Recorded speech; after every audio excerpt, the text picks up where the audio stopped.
after an hour, malambot na ang ating baka. Ilalagay na natin yung kamote.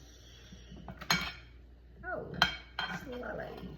Yung mga madaling yung matagal maluto muna. Tsaka itong ating ito na guys. Para ating mais. Ayan. Basta takpan natin.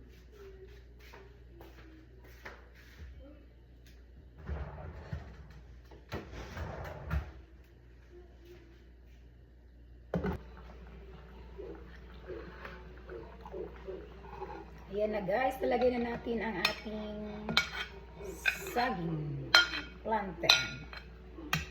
Walang saba dito. So plantain. Pakuluan lang ng pag kumulo na yan, okay na yan. Lalagay ko na ang leaves.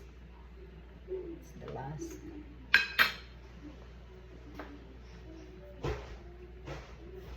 Natakpan ko na para mabilis. Ilagay na natin ang ating pichay kasi wala kaming cabbage. Pichay lang. Naubusan ng cabbage.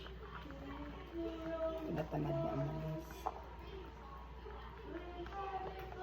Hindi naman magwala yung ating majunakas. Sabay lang yan sila. Takpan. Pag okay na, kakain na guys. Pwede nang kumain. Woo! Okay na yan. Yummy!